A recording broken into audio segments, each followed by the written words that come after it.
Bonjour Sophie Le Ménestrel. Bonjour Christelle. Nous voici donc sur le marché et aujourd'hui vous nous avez amené jusqu'à un très bel étal avec une belle cloche sous laquelle se trouvent des truffes. Alors est-ce que vous imaginez que j'ai gagné à l'euro-million, Sophie? Non, mais c'est la bonne saison. On va demander à Magali du bar aux saveurs champignons pommes de terre, qui est une grande spécialiste de tous ces produits. Bon, alors vous voyez là, elle est à 800 € le kilo. Ça paraît très cher, mais si vous achetez une petite truffe, vous allez pouvoir vous faire un très très grand plaisir. Bonjour Magali. Bonjour. Est-ce que pour 10, 15, 20 € maximum, je peux avoir quelque chose? Ah bien sûr, le premier prix commence une petite truffe vers 15 grammes, ce qui fait dans les 12 €. Ça fait à peu près, voilà, cette grosseur-là.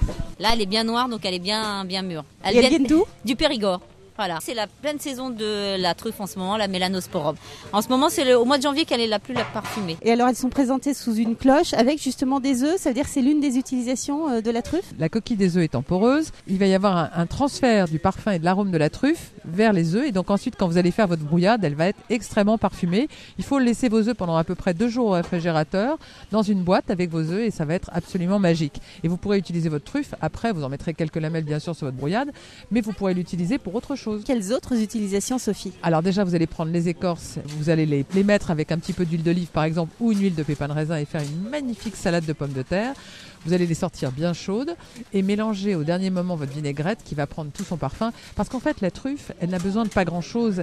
Elle accompagne merveilleusement tout ce qui est pommes de terre, les œufs, le riz, les pâtes. Il lui faut des produits assez simples qui ne vont pas prendre sur son parfum pour que vous puissiez la savourer au maximum. Comment est-ce que je vais la conserver et combien de temps? Alors maximum 10 jours au réfrigérateur, dans le bac à légumes. Il faut la consommer le plus rapidement possible parce que sinon elle va se ramollir et elle sera moins bonne. Donc vous pouvez la congeler et à ce moment-là, vous l'utiliserez râpée au dernier moment sur un plat, mais surtout ne la faites pas décongeler parce que ça la ramollirait. Mais c'est moins bon. Mais c'est moins bon. Il vaut mieux la consommer croquante. Donc la preuve que même sans s'appeler Michel Rostand ou autre grand chef, on peut utiliser de la truffe et en particulier en ce mois de janvier. Tout à fait. Et on retrouve toutes ces recettes sur le site terroirdechef.com. Merci beaucoup Sophie Le Ménestrel. À bientôt. À bientôt Christelle.